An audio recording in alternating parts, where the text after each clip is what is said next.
진짜 먹고 사는 정말 경제 활동 말고는 진짜 좀 하지 말자는 분위기인 거잖아요. 지금 우리 사회의 어떤 합의 같은 게 이게 그거만큼 중요한 상황인지에 대해서 본인들은 중요하다고 생각할 수 있지만은 많은 국민들은 그렇게 생각하지 않고 있는 것 같아요. 제가 그런 마인드가 좀 없거든. 제가 막 홀리하고 이런 거 별로 관심 없. 제가 종교 이런 거 제가 전혀 관심 없었습니까? 이게 안 된다는 거 우리나라에서. 그게 나는 오히려 좀 논란. 네. 뭐 보시는 약간 분들이 저 좀 불편하게 생각할 수도 있는데 그러니까 이게 우리나라가 욕 중에서 후레자식이라는 얘기 있잖아요. 이 후레자식이 이제 홀로 키우는 엄마가 의의 자식이시거든. 그러니까 애미 없는 놈 뭐 이거가 이제 후레자식이라는 욕의 어원인데 그만큼 우리나라 이제 그 유교걸 가자.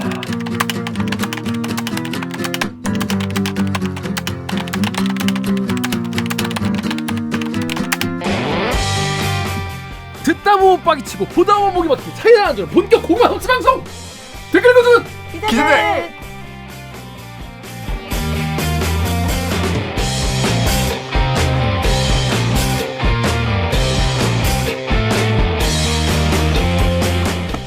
아이 이게 말이 됩니까? 저비용 고퀄리티를 추구하는 사내수공업 방송입니다. KBS 기사의 누리꾼 여러분들이 댓글로 남겨주신 분노, 질책, 응원 모두 다 받아드릴게요. 4차 언론혁명은 과학입니다. 사이언스. 반갑습니다. 댓글 진행하는 김기아 기자입니다. 오늘 방송은 보이스가 있어. 얘네 재밌다, 괜찮다, 들을만 싶으시면은 구독과 좋아요 한번 누르십시오. 한 번만. 나 헤드뱅잉 하는데 머리카락 빠졌어. 아 소중한데. 소중한 머리카락이 빠졌어. 차라리 목이 아프면 낫지. 난 목이 아프면 괜찮은데 아이 두 발이 차라리 목이 깁스라는 게 낫지. 그러니까 가을이라 그런가? 응? 털갈이. 죄송합니다. 개소리 하고 있어. 자, 기자님 자기소개 해주세요. 네, 강정. 안녕하세요. 저는 영등포요정 강병수입니다. 반갑습니다. 그렇습니다. 강병수 기자의 역작이 드디어 공개될랑 말랑 한다고. 다음 달. 벌써요? 크리스토퍼 놀란 감독으로 아이맥스에서 개봉한다고. 그만 놀려요. 사실입니까? 그렇습니다. 여러분 열심히 하고 있습니다. 강 기자 잘 지냈죠? 아 그럼요. 좀 행복하게 지냈습니다. 아니 지난 주말에 친구 결혼식이라서 이제 고향이 천안이니까 천안을 갔다 왔는데 친구 어머님들이 대들기를 구독해 주셨어요. 친구 어머니니까 구독하셨죠. 강병수 친구 어머님들 감사합니다. 선배도 인사하세요 빨리. 감사합니다. 자, 오케이 자기소개해 주십시오. 안녕하세요, 정현욱입니다. 했잖아요. 노근환. 작가님 약간 어쩌라고?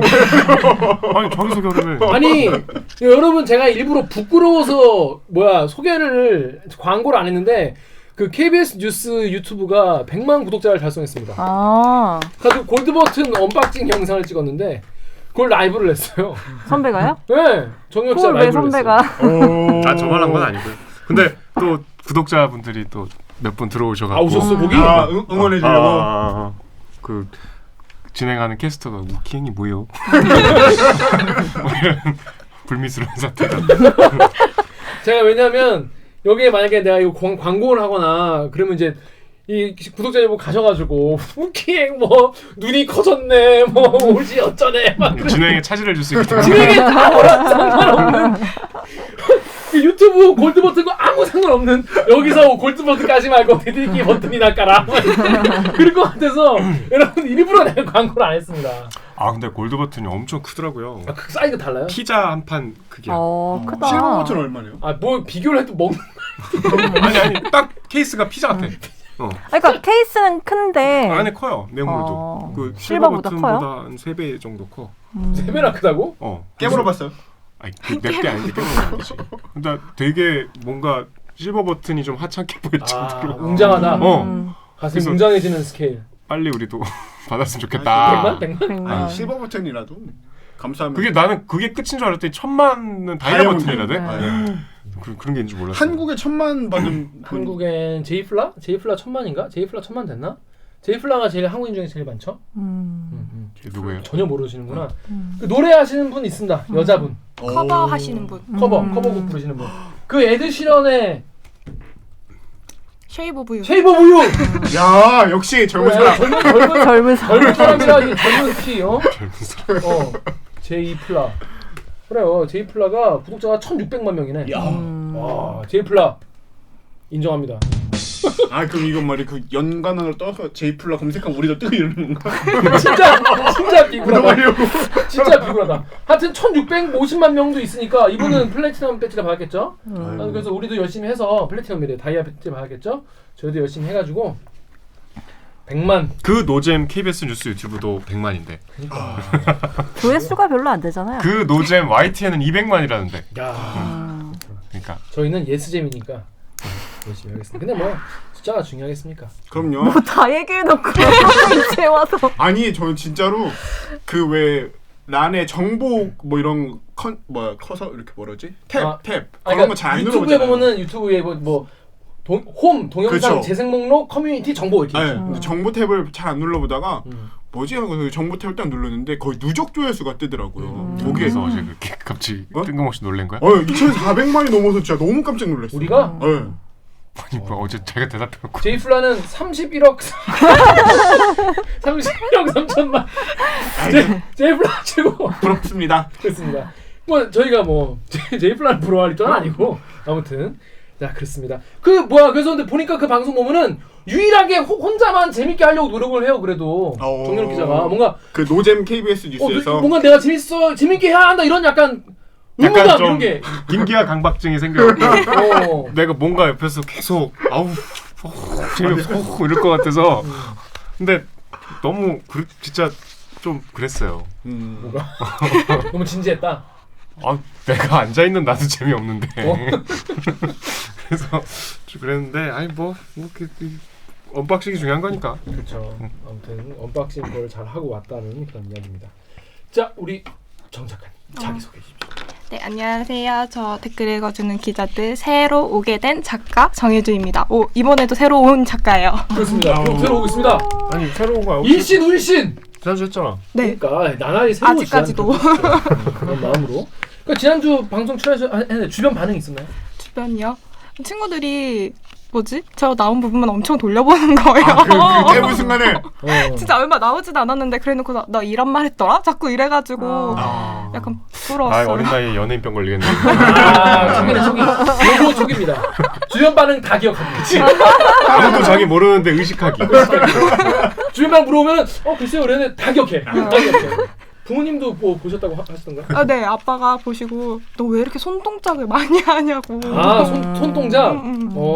아버님은 그런 유튜브를 좀 보시는 편이세요? 아빠는 그 밀리터리 관련된 것밖에 밀덕이시구나. 진짜? 한국만 그 밀덕까지는 아니고 그 국방 TV 막 이런 데서 그 무기를 엄청 올리잖아요. 그거를 재밌어요. 매일 새벽마다 보셔요.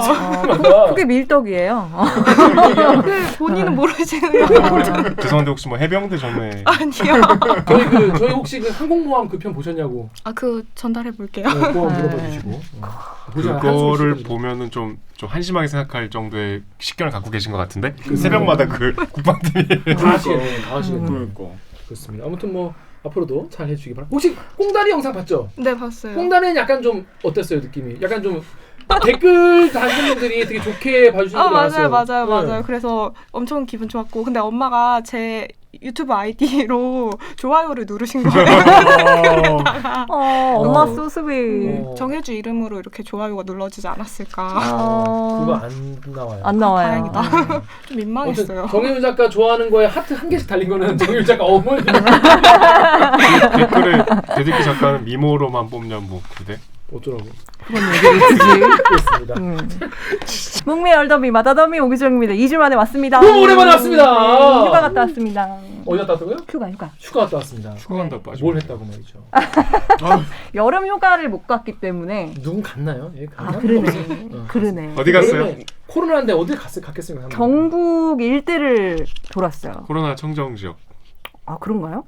근데 이제 사람 안 다니는 데로만 잘 안 알려진 데로 가서 사람을 거의 안 만나고 여행을 했던 것 같아요. 네. 그래서 영주, 안동, 청송, 포항, 울릉도까지 갔다 왔어요. 진짜 좋은데. 네, 이렇게 쪼르르 따라서 경북을. 그러면 마지막에 울릉도. 울릉도에서 네. 그럼 울릉도에서 어떻게 해요? 서울로 바로 왔어요? 울릉도에서 포항으로 배를 그럼 다시 포항 왔네 그러면. 그러니까 포항 와서 배 올라가는 몰고. 길 다 얘기해요? 그럼 대전 뭐 다 얘기해요? 그래서 아, 중부대를 네. 영천부터 해서 네. 해서 왔다. 네. 그렇습니다. 잘 쉬고 재밌었어요? 좋았어요. 음. 그 사실은 저는 휴가가 생기면 해외 여행만 계속 갔던 것 같거든요. 그랬죠. 그러니까 이 한 일주일에서 열흘 정도 쉬는 이 값진 1년에 휴가, 한 번 정도 네, 그러니까 해외여행 가죠. 무조건 외국에 가서 뭔가 새로운 걸 봐야지 이렇게 그쵸. 생각하고 외국만 갔었는데 지금은 이제 불가피하게 국내 여행을 할 수밖에 없잖아요. 또 근데 코로나 덕분에 우리나라의 구석구석 몰랐던 아름다운 여행지 네. 네. 그 얘기하려고 했지. 네. 정말 정말 하고 있어요. 그리고 제가 대구 TK 출신이잖아요. 네. 근데 경상도에 이렇게 좀 숨은 관광지가 있는 건 처음 어우 알았어요. 엄청 예뻐요. 네. 아 그리고 영주의 무선마을이라는 데를 갔는데 거기가 이제 다리 되게 조그만한 마을인데 배산 임수로 돼서 그 앞에 강에 외나무 다리가 이렇게 맞아요. 길게 되게 길게 놓여져 있어요. 그러니까 그냥 시골 작은 동네의 외나무 다리가 모래밭. 아니고 강을 가로지르는 외나무 다리가 있는데 저희 구독자 중에 한 분이 거기 출신이시라고 오, 하더라고요. 무슨 제가 그래서 말이시지? 그래서 뭔 소리야, 거기 그걸 어떻게 알았어? 그걸 인스타에다가 제가 너무 좋아가지고 사진을 올렸는데 본인 동네라고 오, 댓글을 진짜? 네, 그래서 좋은 동네에 사셨다고 그거 진짜 그랬죠. 예쁘구나. 그왜 9시 뉴스 시작하기 전에 한국의 절경들 아 그래요? 거기 네, 나와? 찍는데 거기 제일 유명한 장소 중에 하나. 엄청 유명한 데구만. 아 그렇군요. 저만 몰랐다고 합니다. 네. 자 그리고 있잖아요. 지난 방송에 저희가 그 우산 들었는데. 미안. 그냥 얘기하는데 엿드시네. 저 얘기하는데 하품하지 말고 기침하지 말고 살에 들리지 말고 호박력 떨어뜨리지 마세요. 와 어제 살에 들렸다고 엄청 혼났는데 왜 내가 말할 때 살에 들리냐고. 기침. 하여튼 여러분 그 우산 받고 싶다는 분들이 의외로 많이 맞아. 계시더라고요. 반응 되게 좋았죠. 우리도 보라색 받고 우산. 싶었잖아요. 진짜. 네. 하지만 저희도 받지 못했습니다. 왜냐? 진짜로. 내가 안 줬기 때문에. 그쵸. 나 자신에게도 안 준 거예요. 무소유지 무소유. 무소유인 거예요. 소유를 안 하고 있으니까. 소유합시다. 근데 이제 여러분 저희가 좀 더 만들었어요 사실은. 그래서 한 40 몇 개 더 있어. 그래서 그거를 여러분께 드리기 전에 저희 꼭 드려야 되는 분들이 생겨가지고 왜요? 그 우리 엄마가 엄마 드린다고? 우리 엄마가 아들아 나 몇 개 되니 이러는 거예요. 그래서 엄마 응모했어요? 그랬더니요 무슨 응모 안 했으면 빵개라 했더니 엄마가 되게 서운해하더라. 서운해. 그래서 내가 지난주에 헤드뱅잉으로 불효를 또 했잖아요. 그쵸. 그래서 집안 분위기가 안 좋아. 그래서 아이드뱅이로 분위기가 안 좋아요. 분위기 안 좋았어. 아빠가 너 또 사춘기니? 있다. 사춘기로 반항한 거니? 막 이래서 분위기 안 좋아져가지고 집에 우리 엄마 저 말고 우리 엄마 하나 드리겠습니다. 괜찮습니까? 괜찮으시다면 좋아요 버튼 좀 눌러주시고 좋아요 버튼 눌러주시고 그래서 우리 엄마 하나 주겠다 이거야. 오케이? 아니 저 그때 꽁다리에 우리 엄마 얘기도 했잖아. 그러니까 우리 지금 우리 하세요. 엄마는 안 돼요? 이제 하나씩 얘기하려고. 자 정혁 기자는 아니 엄마가 그 꽁다리 처음에 우산 펼친 거 이거 이러고 해주신 거 보고 우산이 탐난다 라고 신이 문자를 보내서 정 기자한테 저한테 없다. 없다 그랬어요? 없다. 근데 그때 우리 요 얘기를 2일 전인가 했잖아. 그래서 그날 녹화한 날 지난주 녹화한 날 출근하면서 오늘 준대 이러고 왔는데 지난주에 까먹고 안 갖고 오셨다고. 까먹고 안 갖고 온 게 아니라 이제 발표를 그날 하려고 했는데 이 발표를 못했죠. 빨리 주세요. 그래서 정연욱 기자 엄마 거 하나 콜 괜찮으시다면은 좋아요 버튼. 저희 엄마도 살짝 묻어가서. 그래. 병수 어머니 우리 병수 엄마 하나 줍시다. 저희 엄마도 병수 너무너무 팬이기 때문에 하나만 드리겠습니다. 하나 받고 싶으시다고. 혹시 작가님 혹시 주변에 저희 어머니도 신규 팬이니까. 그렇구나. 요거 받으신 분들은 다이아 퍼플 회원으로 하셔가지고 10명 정도는 구독자 모아 오셔야 됩니다. 어머님도 잘 다단계예요? 다단계예요. 그래서 우리 정 기자 엄마 거 하나. 오케이? 오진유 작가님 필요해요? 우산 필요 없어? 4개? 필요하다. 2개? 하나 한 개. 오 작가 엄마 거. 오 작가 현상은 필요 없지. 현상은 필요 없다고 합니다. 현상으로는 불효자라. 옥규정 기자 필요해요? 전 구독자분께 양보하도록 하겠습니다. 그렇습니다. 우리 이런 뭐 하냐, 마인드. 우리가. 그래서 저희가 정리하자면은 오진주 작가 엄마 거, 정혜주 작가 엄마 거, 우리 엄마 거, 병수랑 정력 기자 엄마 5개만 저희가. 네, 아니 저희 어머님들도 다 구독자시니까. 그러니까. 네, 근데 이제 너른 마음으로 한 번만. 이 대리기 하는데 그래도 얼마나 마음 졸이면서 못 죽겠어요 지금까지. 맞아요. 제가 회사 그만두는 거 아닌가 해가지고 이상한 형들이랑 놀다가 얼마나 가슴 졸여 보셨겠어요. 근데 우리 어머니는 대들기를 보시다가 강병수 팬이 되셨어. 강병수가 김기아보다 확실히 잘생겼대. 아유 어머니. 그래서 내가 보시는 아니 잠깐만. 그건 그래서 내가 그건 좀 아니지 않나.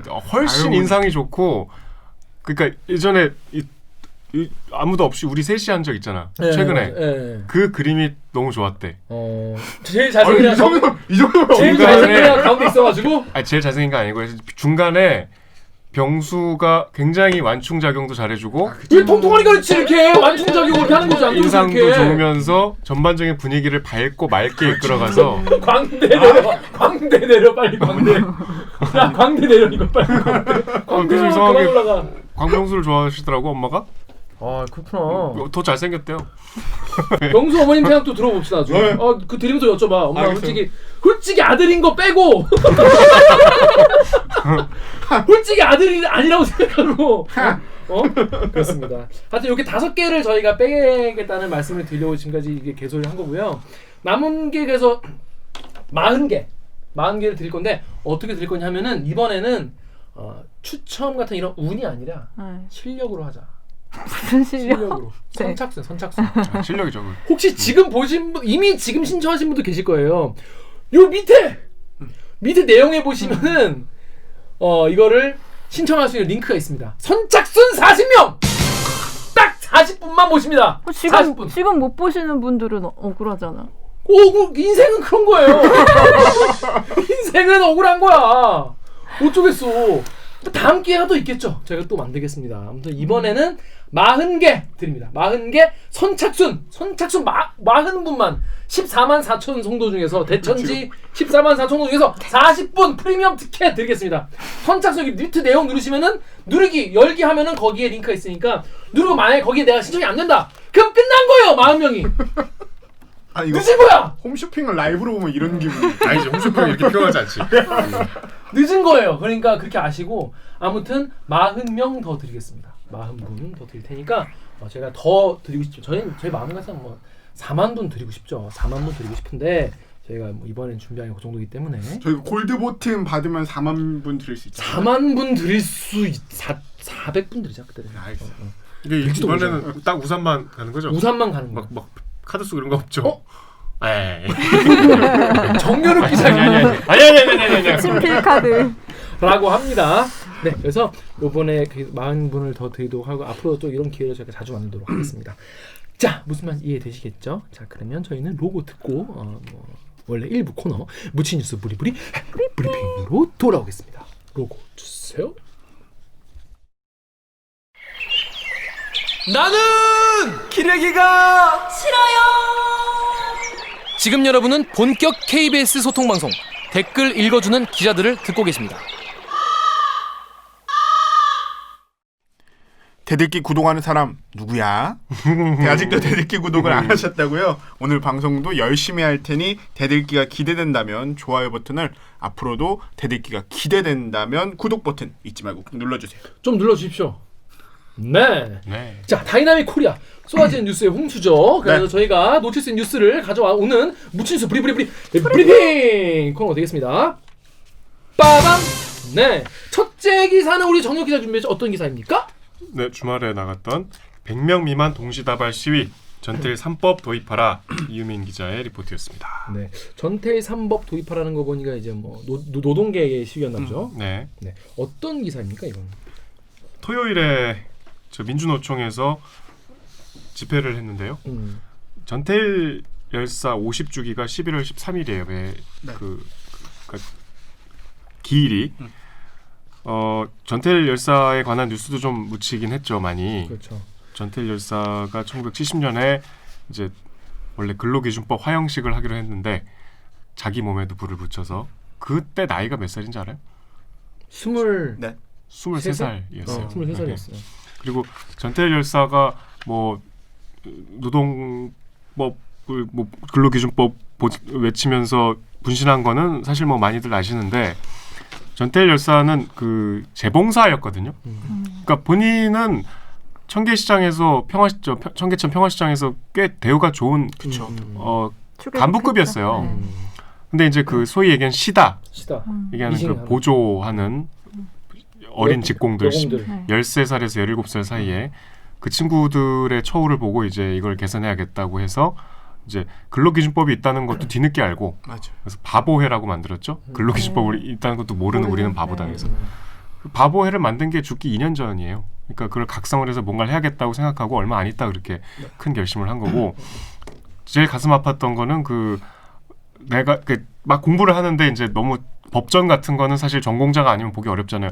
전태일 열사는 초등학교를 졸업을 못했기 때문에 집안 사정이 어려워서 그래서 대학생 친구 한 명만 있었으면 그게 이제 많은 대학생들의 부채의식을 자극해서 그 뒤에 노동운동으로 이어지고 그다음에 전태일 평전을 이제 돌아가신 조영래 변호사가 쓰는데 그 조영래 변호사가 대표적으로 그 대학생 친구가 되고 싶어 했던 뒤늦게 후회했던 그 대학생 중에 한 명이었죠. 아무튼 그래서 이제 노동계에 큰 이벤트가 있는 날이에요. 11월 13일이. 네. 근데 이제 올해는 코로나 네. 시국이기 때문에 우리가 과거 개천절 집회 때 보수단체 집회를 대단히 우려했었고 실제로 집회를 못하고 강행할 했었고. 뻔했었죠. 그래서 막 차벽도 치고 굉장히 그 사회적으로 좀 규탄하는 분위기가 있었잖아요. 그랬는데 민주노총은 집회를 이제 강행을 했어요.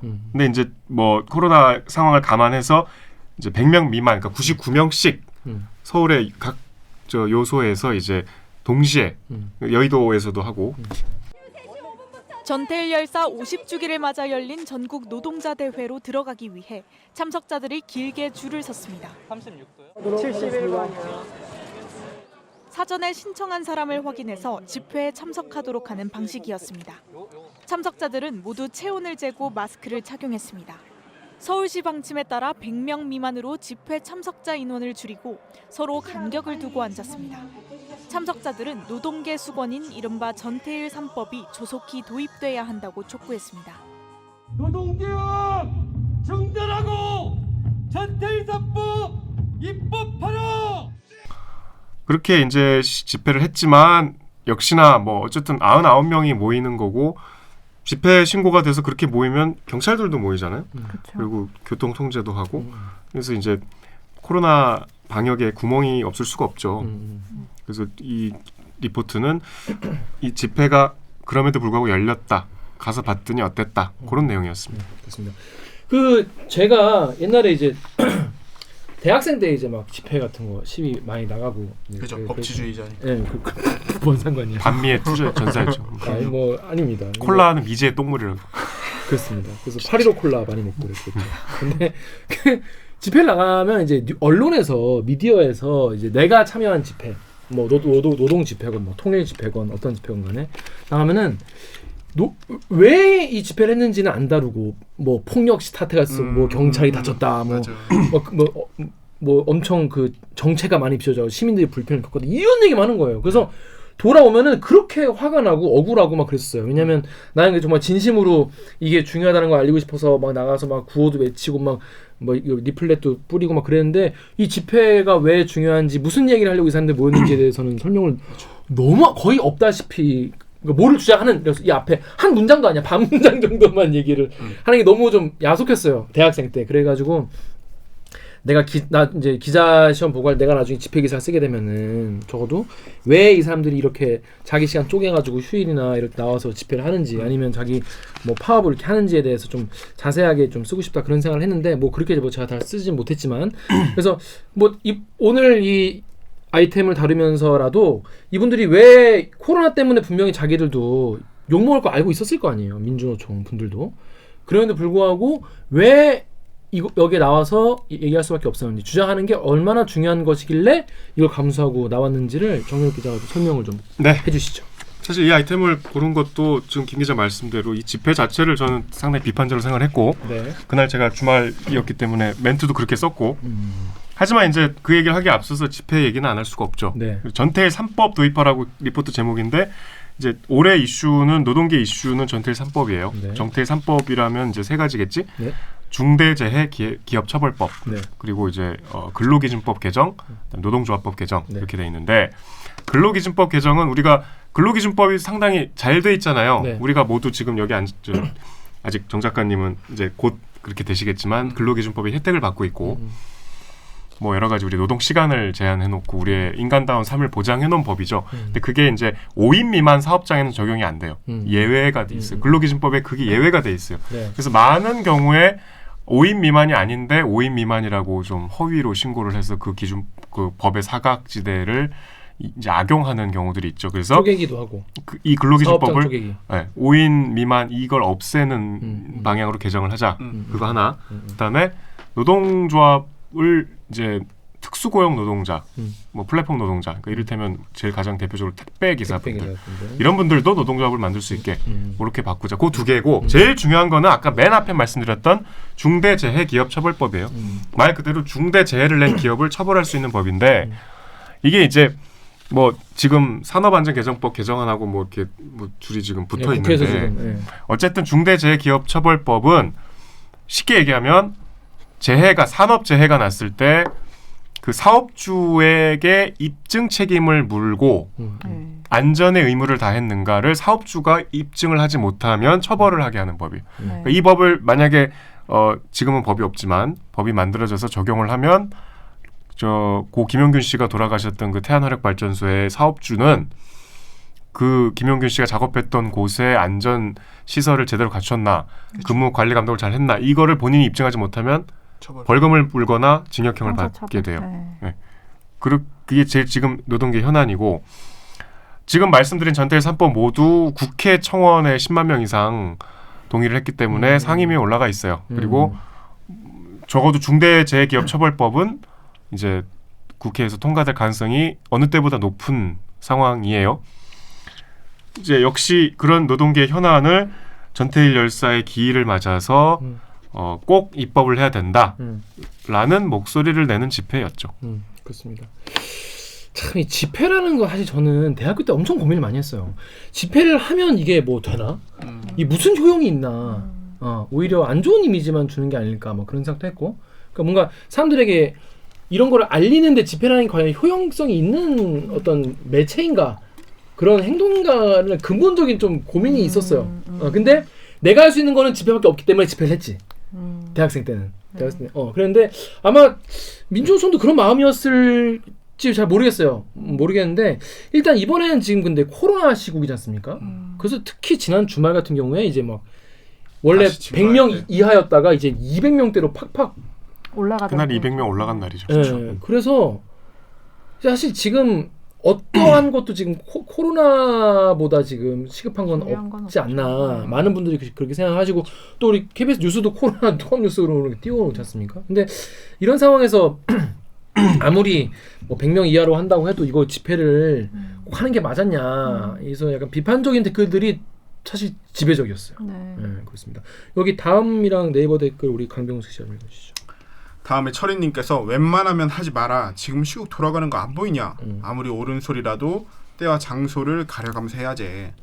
아리수님께서는 노동으로 밥 먹는 사람들 모두 노동자다. 그런데 코로나로 그 노동자들이 먹고 살기 힘들어 방역 잘 지키고 덜 모여 한시 앞이 좀 다 같이 먹고 살자 노력 중인데 그런 행사 꼭 해야겠니. 또 네이버의 ISUC 땡땡땡땡님께서는 제발 언택트 집회해라. 만나지 마라. 강병수 씨 어떻게 생각해요? 저는 사실 근데 아리수님이 이야기한 것과 약간 좀 비슷한 생각인 것 같아요. 이게 코로나 왜 일전에 그 이효연 선배가 한번 코로나 블루 뭐 이런 이야기도 하고 했었는데 장기화되면 장기화될수록 저는 정말로 현장에서 뛰고 하는 노동자분들이 제일 큰 피해가 돌아가고 있다고 저는 생각되거든요. 뭐 우리가 그런 분들에 대한 어떤 보호 체계도 안 갖춰져 있는 것들이 분명히 더 시간이 길어질수록 많이 보이고 있는 측면도 있고. 근데 그 상황에서 만약에 이게 누가 봐도 다시 증가세였는데 내부에서도 논의가 나오고 했을 텐데 이거를 굳이 강행을 했어야 됐나라는 생각이 많이 듭니다. 다른 방법으로 충분히 알릴 수 있는 방법이 훨씬 더 많아졌을 텐데 많아진 상태인데 저는 아리수님과 좀 비슷한 생각인 것 같아요. 그러니까 우리가 예배 우리 종교 이제 기독 이제 개신교들 분들 예배하는 거 예배하지 말라고 했는데 그분들에겐 예배가 거의 생명 같은 그런 건데도 이제 많이 안 하시고 이제 안 하시는 분위기였잖아요. 그런 것도 하지 말라고 했고, 그러니까 진짜 먹고 사는 정말 경제 활동 말고는 진짜 좀 하지 말자는 분위기인 거잖아요. 지금 우리 사회의 어떤 합의 같은 게 전혀 그런 거라고 지금 생각을 하는데 코로나 시국에서 정말 먹고 사는데 정말 치명적인 게 아니면은 양보를 해야 되고 어떤 분들은 그 양보로 인해서 실제로 먹고 살기가 힘들어지고 그런 게 수단이 없어지는 분도 계신데 이게 그거만큼 중요한 상황인지에 대해서 본인들은 중요하다고 생각할 수 있지만은 많은 국민들은 그렇게 생각하지 않고 있는 것 같아요. 저도 좀 비슷한 의견인 것 같아요. 이게 아마 다른 방안을 좀 강구를 할 수 있지 않았을까. 그리고 집회에는 돈과 인력이 들어가잖아요. 그 돈과 인력으로 언택트 쪽으로 뭔가 이제 고민을 해서 홍보를 하거나 주장하거나 할 수 있지 않았을까? 물론 제가 뭐 민주노총 뭐 아니니까 잘 모르겠지만은 잘 이해가 안 되는 부분이 있어요. 그 스터디도 언택트라잖아요 요즘에. 그쵸. 요즘에 다 구글 폼 올려가지고 거기에다가 댓글 달고 뭐 이제 카카오톡 게시판에 올리고 이런 식으로 좀 많이 하는 것 같아요. 특히 이제 스터디는 카페에서 많이 모이니까 그 카페에서 모이면은 또 사실 언제 어디를 왔다 갔는지 모르는 사람들이 이제 주로 하잖아요. 그러다 보니까 최대한 안 모이려고 하고 있죠. 아까 입법 얘기한 이유가 아까 국회에서 지금 어느 때보다 통과 가능성이 높은 뭐 어떻게 될지 몰라요. 그렇죠. 그런 상황도 있었어. 그러니까 이 메시지 자체 누가 전태일 3법에 사실 반대하겠어요. 그렇죠. 근데 지금 이런 상황 아까 그런 여러 가지 이제 이미 공은 정치권으로 넘어갔고 물론 이제 노동계에서 정치권에 압박을 하는 집회를 할 필요성이 당연히 있죠. 그리고 노총 같은 이 집단은 더더군다나 전태일 열사의 50주기가 되는 이 시기에 집회를 포기하긴 참 어렵죠. 굉장히 그 집회 자체가 중요한 수단이기 때문에 존재감을 유지하기 위해서라도 그리고 1년에 손꼽을 만한 중요한 날이기 때문에 그렇지만 입법 상황이나 지금 두 분 말씀하신 이 코로나 상황을 감안하면 이 메시지를 꼭 집회를 통해서 그러니까 우리가 개천절 집회 비판할 때 제일 우리가 수용하기 어려웠던 개천절 집회를 막으면 안 된다고 주장하는 쪽에서 그러면 전철은 어떡할 거야? 에버랜드는 왜 냅둬? 이렇게 얘기하잖아요. 근데 우리가 생활을 멈출 수는 없잖아요. 아무리 코로나라고. 생계와 생활을 멈출 수 없다는 일상을 멈출 수는 없고 남의 장사하는 걸 못하게 할 수는 없잖아요. 그것도 이제 더 심하면 못하게 하지만 네. 그러면 이제 그거 말고 좀 이제 굳이 꼭 안 해도 될 거는 좀 미루자 이런 뜻이잖아요. 그런 취지에서 이렇게 이러면 납득하기 어렵죠. 이 전태일 3법에 대해서도 모르는 사람들도 민주노총 하면 이 이른 집회를 하면 부정적인 인식을 가질 수 있잖아. 전태일 3법에 대해서 뭔가 내가 알아보기 전에 일단 딱 정서적으로 뭔가 낙인이 될 수 있잖아요.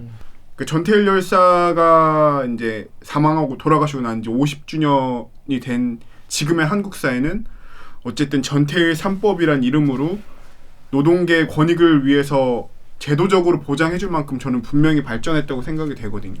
이 발전을 어쨌든 결과물로 뭔가 바꿔나가는 데는 사람들의 여론도 굉장히 중요하다고 생각하는데 정말 중요한 시기에 이 법이 뭔지에 대해서 더 많이 알리고 이게 정말 우리 사회가 변해가는데 꼭 필요한 겁니다라고 알려도 모자라는 시점에 논의가 되게 엉뚱한 곳으로 지금 사실 저는 이게 정작 이 법에 왜 필요하고 뭐가 중요하고에 사람들이 거의 관심을 갖지 않고 니네 거기 왜 모였어 막 다 이상하게 니네 다 똑같은 놈이잖아 막 이런 논의로 사라질까봐 그게 제일 안타까운 점인 것 같아요.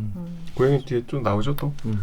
그래서 이 하게 된 게 이제 100명 미만, 그러니까 100명 이상 모이지 말라라고 하니까 100명 미만으로 모이면 되겠네라고 해서 이제 99명씩 모이신 거예요. 그래서 여기 네이버 댓글 다음 댓글 우리 정렬 기자 좀 해주시죠. 네이버에 7EUN 땡땡땡님이 99명이라고 집회를 허가해준다고 하면 당연히 99명씩으로 쪼개서 신고하겠지. 99인 집회라도 선착순으로 몇 건만 해줘야 그걸 다 허가해주면 어쩌자는 거. 아직도 애들은 매일 등교도 안 되고 가도 오전 수업만 하는 상황인데 이건 뭐 어른들의 이기심으로 애들 또 집에 갇혀 있겠네. 다음에 가지님이 다르긴 무엇이 다르냐 교묘하게 머리 써서 더 나쁘다. 좀 근데 전반적으로 댓글 이런 분위기였던 것 같아요.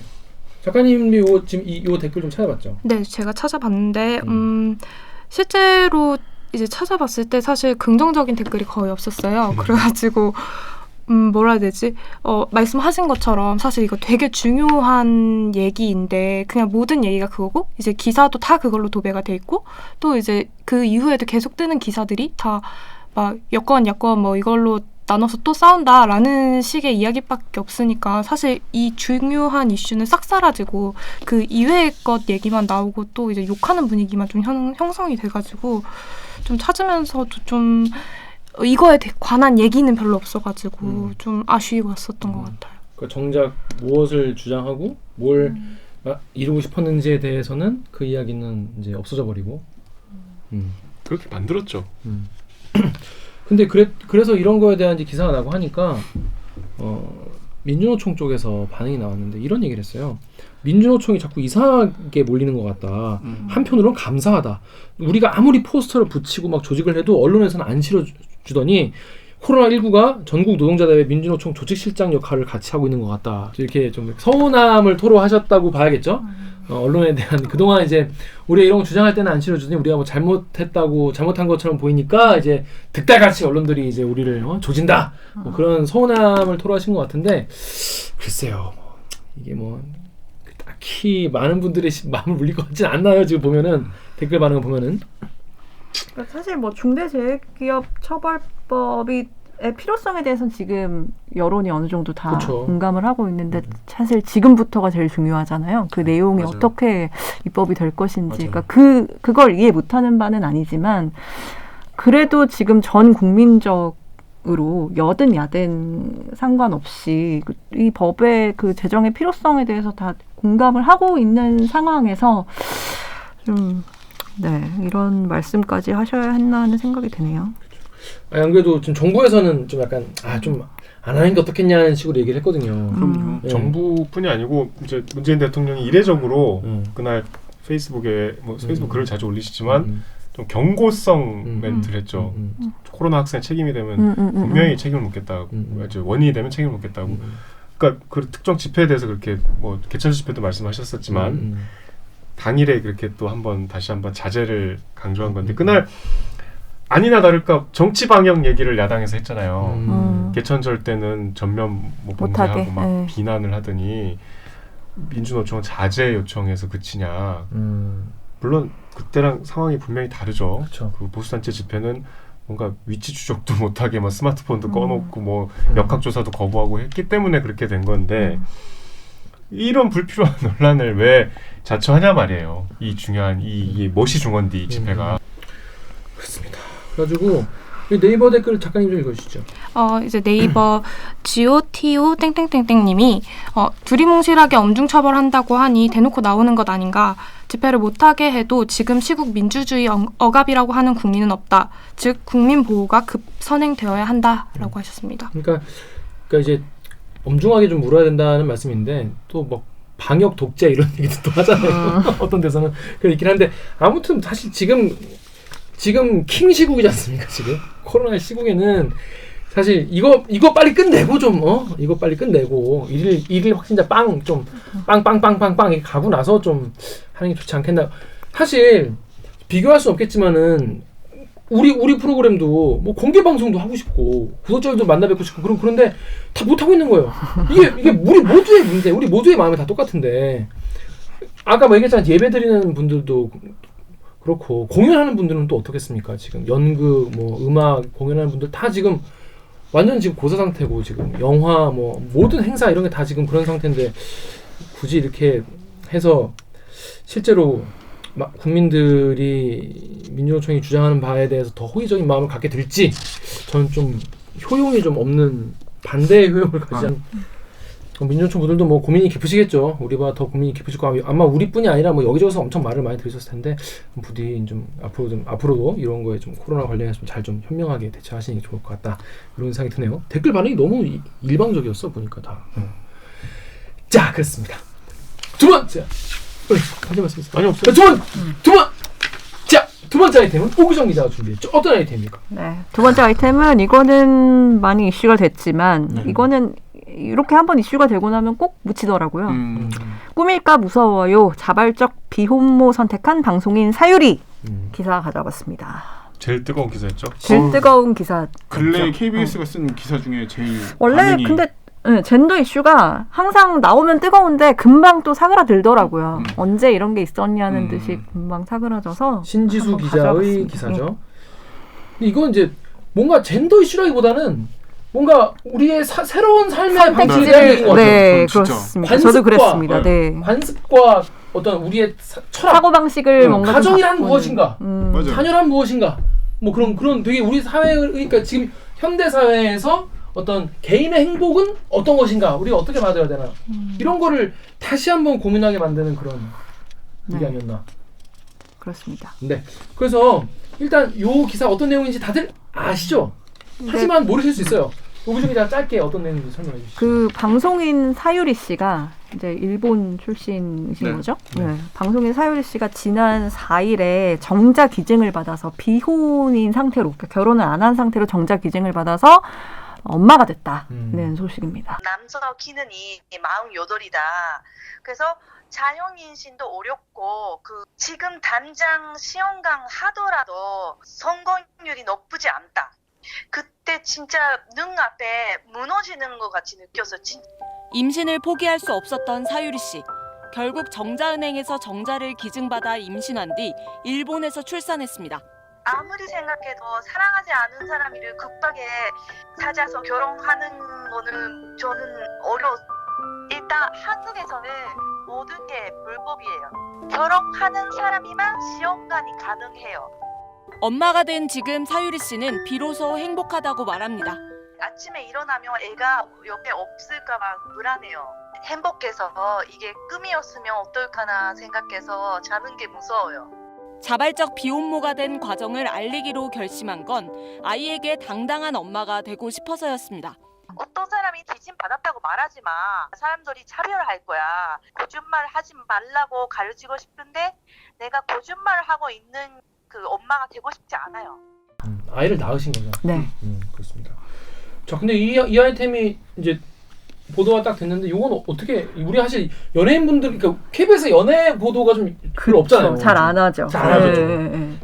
딱히 중요한 이유가 있는지 모르겠는데 우리는 뭔가 약간 좀 중후한 거 좋아하고 약간 그리고 이래가지고 그랜드한 거. 약간 그래서 연예인 뭐 취재를 해 뭐 이런 분위기가 아직도 있긴 있어요. 그러니까 연예 뉴스라는 게 사실은 늘 소비하는 거잖아요. 그러다 보면 옐로우 저널리즘으로 그냥 치우치기 쉽고. 근데 이번 건 같은 경우에 제가 신지수 기자한테 물어봤더니 전화 받아? 네. 내 전화 안 받지? 공개석상에서 진짜 연맥이는 거예요? 그 번호가 아닌가?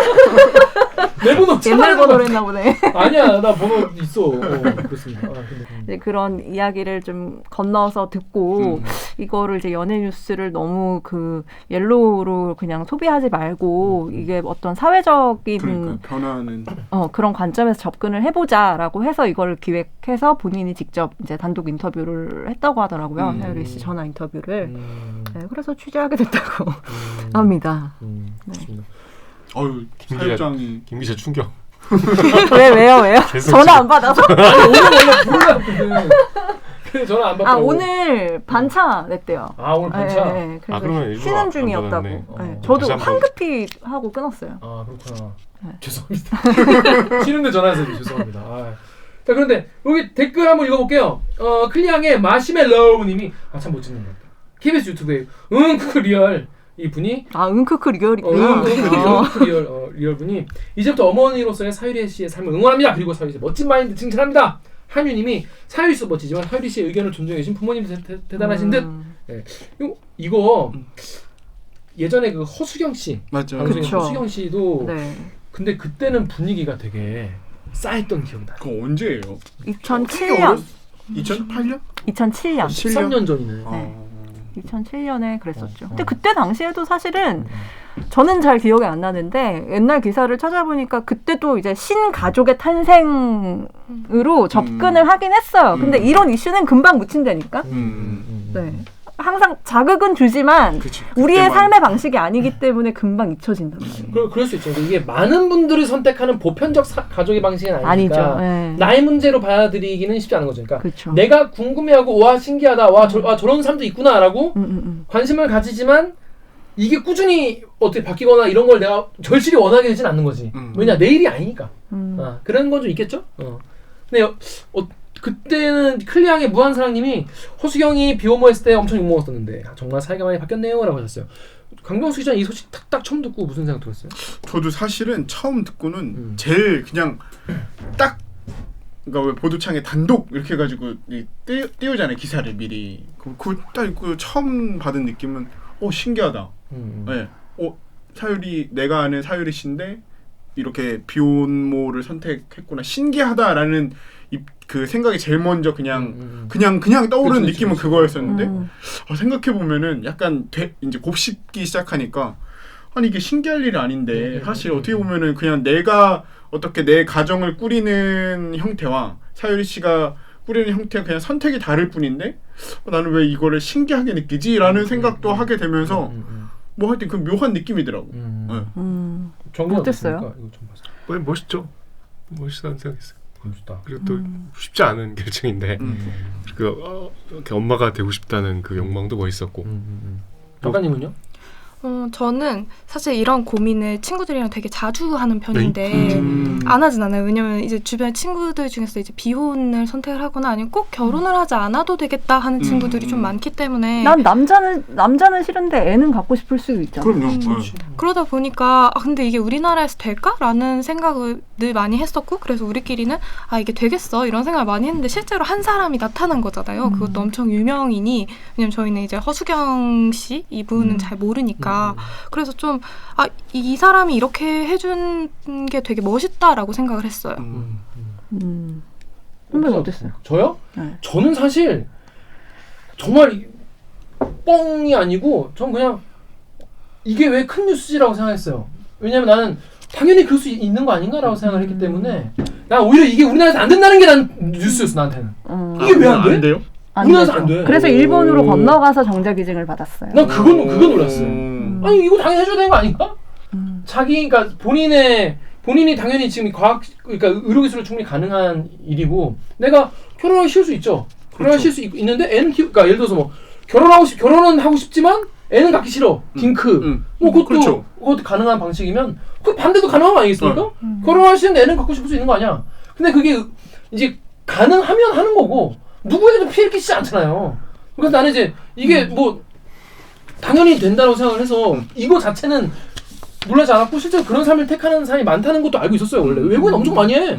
외국은 엄청 되게 다양하게 삽니다. 근데 이게 우리나라에서 안 된다는 게 너무 신기했어. 근데 그런 게 있잖아요. 그러니까 개인의 어떤 선택권을 존중한다는 차원에서는 너무 당연한 이야기인데 그 윤리적인 접근, 그러니까 아이라는 것이 남성과 여성의 어떤 성스러운 결합으로 인해서 탄생하는 존재다라는 제가 그런 마인드가 좀 없거든. 제가 막 홀리하고 이런 거 별로 관심 없. 제가 종교 이런 거 제가 전혀 관심 없었습니까? 그래서 저는 그런 거 전혀 관심 없고 거의 유물론자예요. 그렇기 때문에 뭐 되는데 뭐 큰 누구에게 법적으로 누군가에게 피해를 끼치는 게 아니라면 얼마나 할 수 있다라고 생각을 하거든요. 저는. 그래서 그런 어떤 막 장벽 같은 거는 빨리빨리 다 무너뜨려야 된다고 생각하는 편인데 이제 이게 안 된다는 거 우리나라에서 그게 나는 오히려 좀 논란. 뭐 보시는 약간 분들이 저 좀 불편하게 생각할 수도 있는데 저는 약간 좀 그런 좀 개방적인 스타일이긴 해요. 그런데 이런 비판도 많이 있더라고요. 엠팍 네이버 댓글을 우리 강병수 기자 좀 보시죠.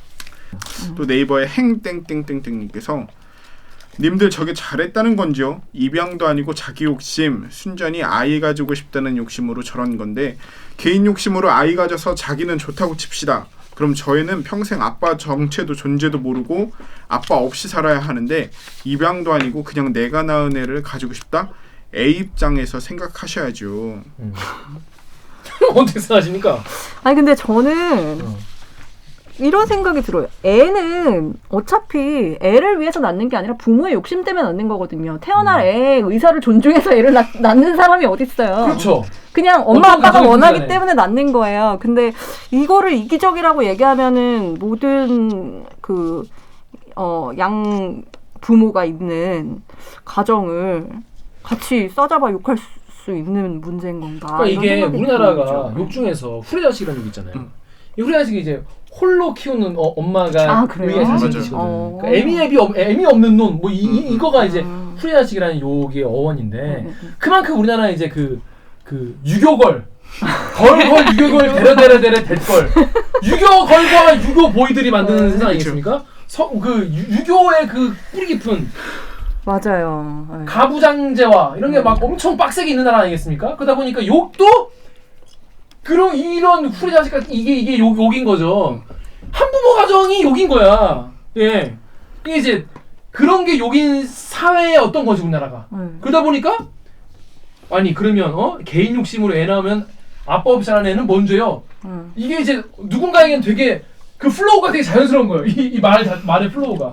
근데 나 같은 사람 들으면 그게 왜 뭐? 근데 그게 아까 선배는 그 개인의 선택이고 사회에 어떤 해악을 끼치지 않는 건데 이런 말씀을 하셨는데 제가 알기로는 그 피해를 끼친다는 반응들도 꽤 있었던 거거든요. 왜냐하면 이제 한부모 가정에서 자란 아이가 커서 사회에서 정상적으로 성장할 수 있겠는가? 그러면 사회에 해악을 끼친다. 이런 플로우죠, 거기도. 이 플로우 나는 좀 그러게 이해하기 어렵네. 그러니까 그 굉장히 뿌리 깊게 박혀 있는 것 같아요. 남과 여의 어떤 양부모 가정이 정상이다. 네. 정상이고 둘 중에 한 분만 없어도 비정상이고 문제가 생길 수 있다. 이런. 네. 작가님 어떻게 사십니까?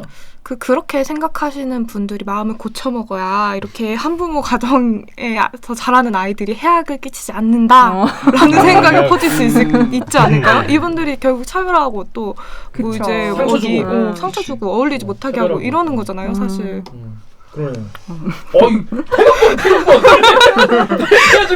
그래가지고 꺼져 이런 거네. 니네 잘못이야라고. 근데 제가 보면 약간 정윤욱 기자가 약간 유교걸 같지 않습니까? 약간 유교걸 같은 느낌인데. 정윤욱 기자 그냥 아니 그 두 부모 멀쩡하게 있어도 사고치고 나쁘게 자라는 사람이 더 많죠. 이런 편견이 대단히 그러니까 뭐 예를 들면 우리 백이 민족이고 뭐 우리 저 반만년 단일 민족으로 왔기 때문에 뭐 혼혈이 들어만 이런 말하고 비슷한 맥락이잖아요. 허황된 어떤 공동체를 상정해 놓고 거기를 이상적인 어떤 규범을 본인들이 만들어 놓고 그걸 남에게 강요하는 대단히 폭력적인 시각이죠, 이건. 그리고 욕심이라는 거 자꾸 얘기를 하는데 욕심이라고 자꾸 얘기를 하지 않습니까? 근데 저 오기정 기자 말대로 두 부모가 아이를 가져도 그 두 부모의 욕심이죠. 부모신 상황이 아니잖아요. 그 스물이란 영화인가 봤어요? 그 김우빈 나오는 거. 아, 네네. 거기서 막 맨날 20살 먹었는데도 집에서 놀고 먹고 술만 마시니까 아빠가 이제 김의성 아저씨가 아빠인데 이제 너 용돈 안 준다 그러니까 막 떼쓰다가 나중에는 내가 나오고 싶어서 나왔나? 자기들의 욕망 때문에 나왔지. 그러다 진짜 뒤지게 처음 맞거든요. 그런 발상인 거죠. 그래서 이걸 욕심이라고 하고 애는 그건 사실 좀 이제는 그런 사회가 아니다. 그게 좀 전 잘 이해가 안 되고 이게 뭔가 정상을 상정하고 그 본인이 생각하는 정상의 범주에서 벗어난 거는 다 뭔가 욕심, 뭐 비정상 뭐 이런 식으로 얘기를 하는 거잖아요. 근데 그 정상의 범주라는 것도 과연 언제부터 생긴 건지.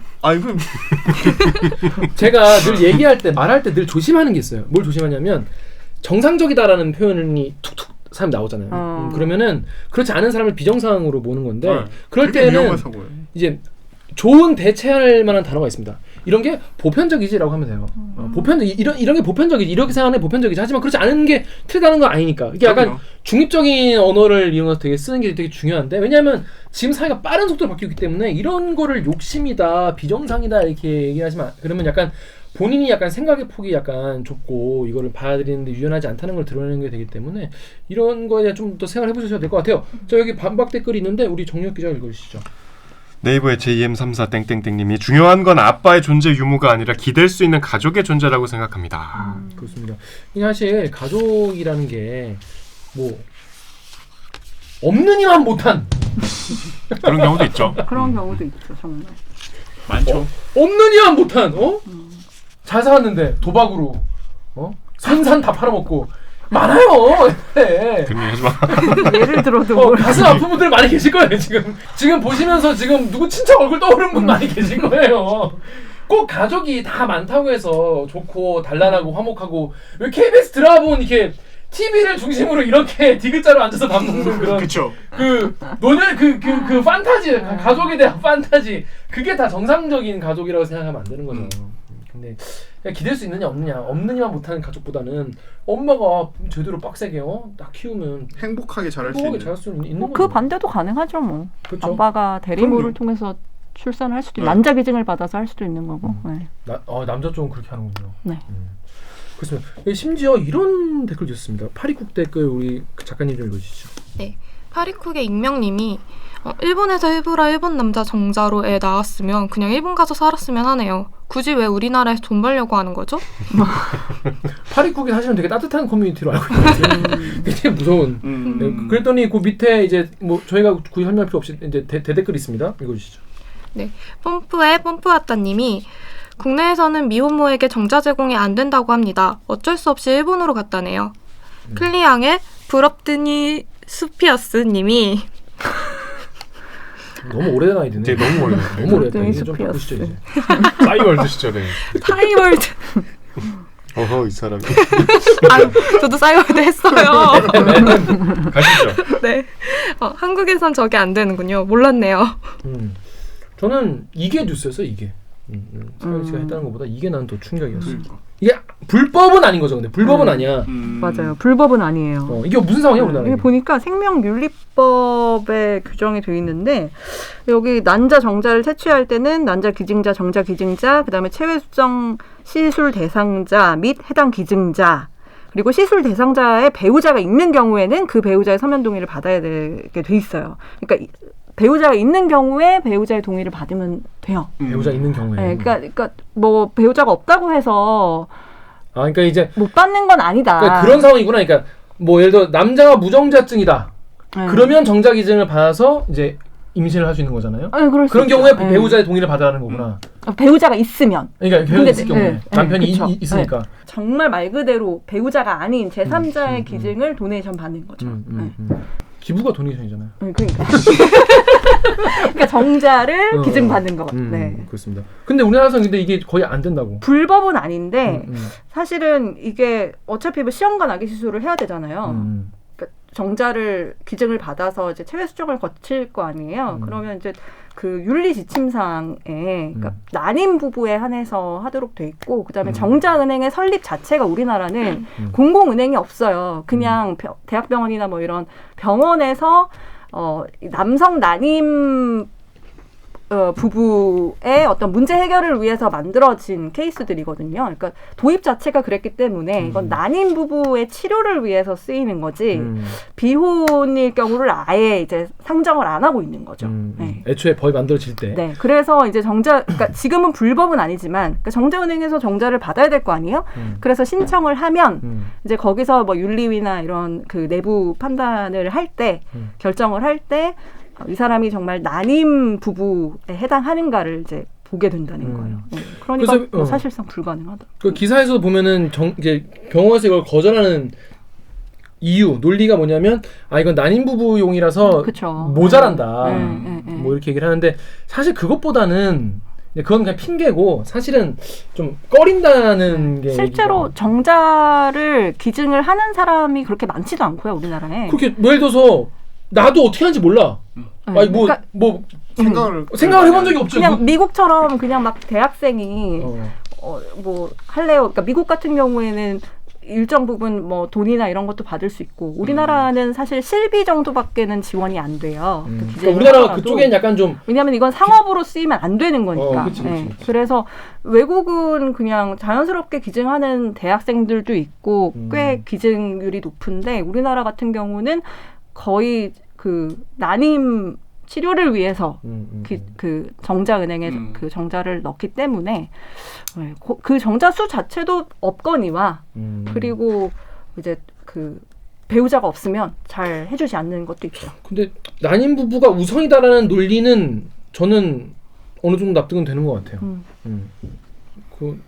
그렇다고 해서 뭐 그분들의 행복이 더 중요하다, 뭐 비혼모가 더 중요하다는 안은 아니지만은 뭔가 그냥 왠지 심정적으로 이건 저도 약간 논리라기보다는 둘이 이제 부부 생활 2명이 불행한 거잖아 이거는. 여기는 1명이 불행한 건데 부부가 다 불행한 거잖아. 공리주의예요? 그러니까 최대 다수의 최대 행복 제레미 벤담. 그래서 저는 이제 난임 부부가 좀 더 그분들에게 가는 건 뭐 논리적으로 뭔가 납득은 되는데 뭐 그렇다고 해서 비혼모들의 불행이 더 덜 불행한 건 아니니까. 근데 지금까지는 이제 비혼 가정을 아예 생각을 그러니까 염두에 두지 않고 있던 상황이니까 그런 거고. 근데 뭐 이런 게 조금 더 얘기가 확산이 되고 사회적인 여론이 형성되고 하면 그쵸. 뭐 자연스러워질 수도 있죠. 아직 고민을 많이 안 해봤던 부분이기 때문에. 근데 또 아까 나 그 얘기 지금 생각이 드는데 애가 예를 들어 낳는데 애가 학교 가서 엄마 왜 난 아빠가 없어? 뭐 이런 걸 그럴 수 있죠. 그래서 사유리 씨도 고민을 많이 한다는 거잖아요. 근데 그 사유리 씨 같은 예비 엄마가 책임져야 될 개인적인 실존적 고민이고요.